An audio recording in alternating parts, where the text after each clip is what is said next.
Hello and welcome to my preview of another week in the Barclays Premier League. This is the 11th week, 11th out of 38 weeks, and really another 10 amazing fixtures, really culminating into arguably one of the biggest games in traditional English football, but we'll get to that game a little later on. We'll start things here over in the Midlands, where at Villa Park, Aston Villa will take on Cardiff City.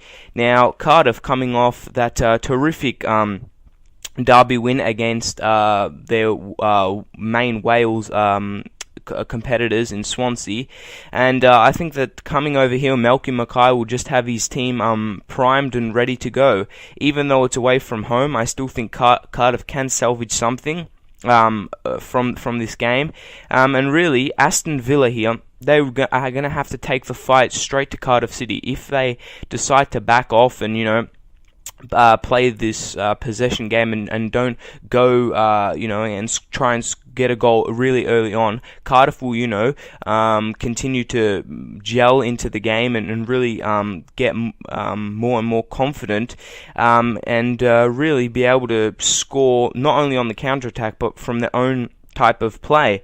And with that being said, I think that this game will just be a fairly even game. Last week, Villa came off a 0-0 draw against West Ham, and I think that they will be drawing at home to Cardiff as well. So my prediction for this game will be Aston Villa 1, Cardiff 1. To Stamford Bridge now, where Chelsea will face West Bromwich Albion, and quite a comfortable victory, I'm assuming, for Jose Mourinho's men. They came off a nice 3-0 victory just a couple of hours ago, really, in the Champions League against Schalke at Stamford Bridge. So, against the opposition like West Bromwich, they really shouldn't have too much problems. That being said, though, West Albion do cause quite a few teams some problems. In that heart of midfield, whoever plays there alongside Jakob, whether it be Malombu or Morrison, it doesn't matter. They're just really strong and aggressive, and always trying to and determined to win the ball back. And with creative players as well, like Sessegnon and Anichebe, West Bromwich are always going to cause some problems. However, overall, I assume that Chelsea will be too strong and will run out the winners here 3-1. Over to Selhurst Park now, where Palace will be taking on Everton, and I don't see Palace getting a result here at all. I see them being defeated once again and languishing down the bottom of the table for yet another week.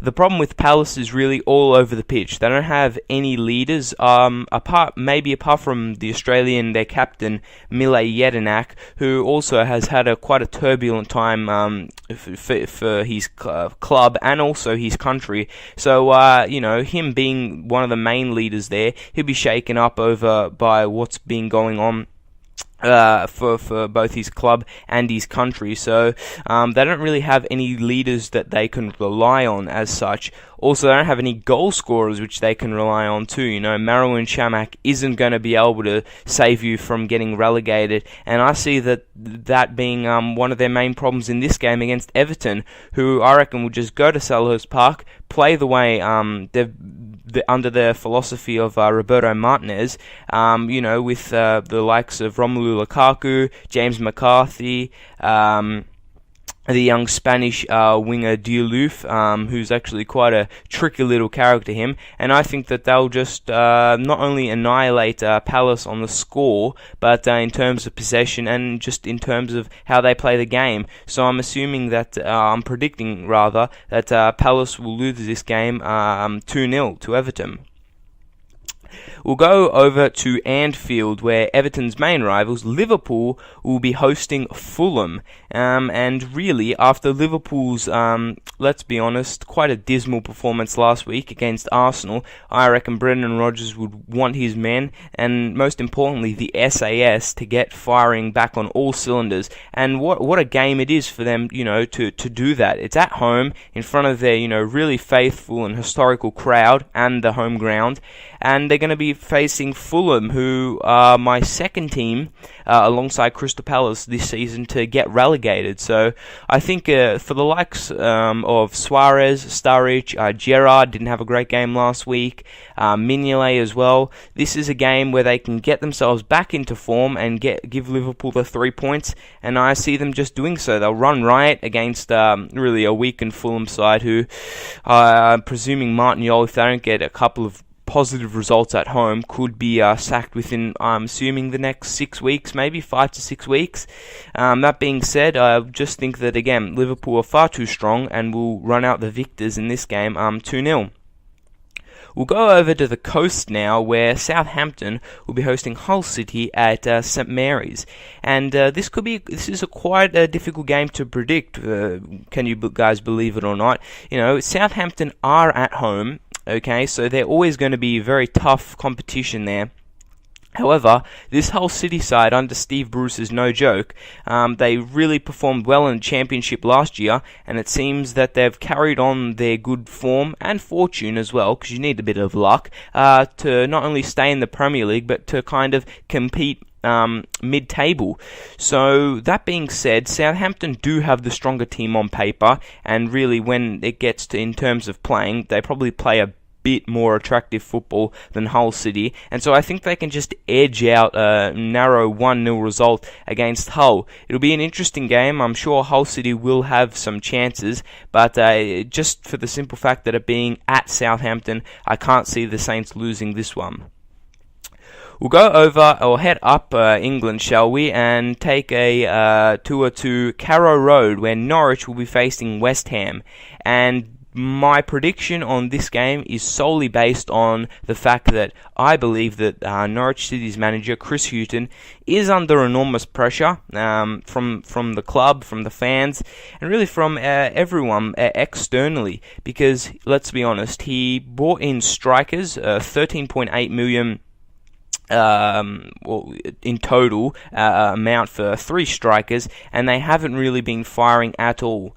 And I think that just due to this being a home game for Norwich against opponents, you know, where they'll probably be competing in the same type of area in the tables, referring to West Ham here, I think that Chris Hughton needs these guys to actually get a result for him. If there was a game that you needed to win for your manager or for your coach, Norwich City's players, this would be the one. Because I don't think if the Norwich City continue to perform the way they have been, I don't think Hughton will be there for very long at all. So just going off that, I think that Norwich can save their manager for now, and will get a 2-1 positive result against West Ham. We'll go back into London now, North London here, where Tottenham Hotspur will be taking on Newcastle United at White Hart Lane. And the way that Newcastle United have been performing over the last couple of weeks, victories over Chelsea, as the prime example last week, this is another very difficult game to predict. Tottenham, again at home, they're always going to be positive and, you know, try and be aggressive and always make sure that they dominate the possession and get forward and creative in the final third. However, this Newcastle teams not only can play their possession type of game under Pardew, but they're very good counter-attacking. Most of their midfield and their three, if they're playing 4-3-3, their 3 players up front, the 2 wide men and Remy, wherever he plays in the front 3, they've all got pace and they can do some damage. So I think Tottenham will be wary of this, and I'm not sure whether they'll be without Hugo Lloris in this game. But it doesn't really matter. I think that Newcastle can go there, and Pardew and his men can actually salvage a point. And I think that the final score there will be Tottenham 0, Newcastle 0. Moving up to the Stadium of Light now, where Sunderland will be taking on the rampant and all guns blazing Manchester City.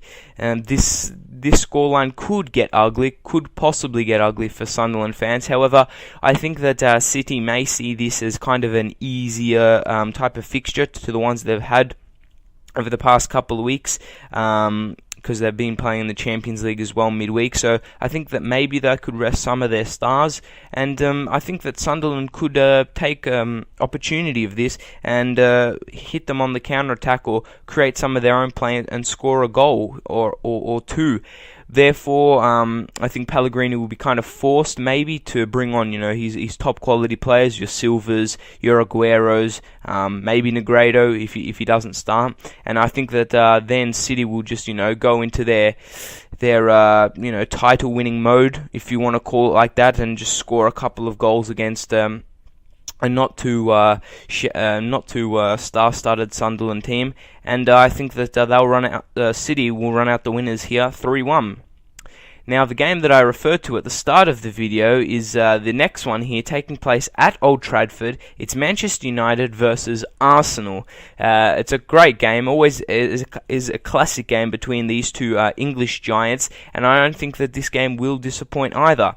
United coming off, let's be honest, a disappointing fixture away to Real Sociedad in the UEFA Champions League, and Arsenal a couple of hours ago getting an absolutely hilarious result. Well, not hilarious, but a superb result against Borussia Dortmund. Away at Dortmund, they won 1-0. So Arsenal really are firing on all cylinders and are trying, really, in my mind, to compete on all fronts for the first time in, let's be honest, 3 to 4 years. So that's a good sign. And if they can beat Dortmund at Dortmund, I don't see any problems why they cannot beat United at Old Trafford. United, let's be honest, are a weaker side than Dortmund, and I think that due to Arsenal's possession, their fleet of foot, if you will, and they've got Giroud up front, who I think will cause the United centre-backs a hell of a lot of problems. I see Arsenal just actually dominating this game quite well. Even that being said, though, it is at Old Trafford, and you know that Manchester United will score there 9 matches out of 10, and so I do think they will score. I just think Arsenal's performance will be completely dominant, and I can see that the final score being Arsenal 2, Manchester United 1. We'll leave England now for Wales for the final game at the Liberty Stadium, where Swansea will take on Stoke. And believe it or not, I've tipped Stoke City to win this. I think that they're in a good bit of form. They recently showed against Manchester United that they can compete with the best. And last week they did get a nice draw at the Britannia against what was an informed Southampton side. So I think that Mark Hughes' men will be full of confidence, and I think they can go up to Wales against a Swansea side that, let's be honest, will be a bit disappointed of their performances in the recent couple of weeks. And I think that Stoke can go up there and get the business done. I've predicted that it'll only be a 1-0 win to Stoke, but I don't be surprised if there was more goals in that game. So there are my predictions for the 11th week. Again, another week that I've predicted there to be an absolute bucket load of goals. So I'm presuming that all the games will be highly entertaining anyway. As I always say, and I will always continue to say, I hope your team does win over the weekend and gets a favourable result for you and your team or your fans or whoever you support. And therefore I'll see you guys very soon with my review video of the 11th week in the EPL. So I'll see you guys soon. Thank you. Goodbye.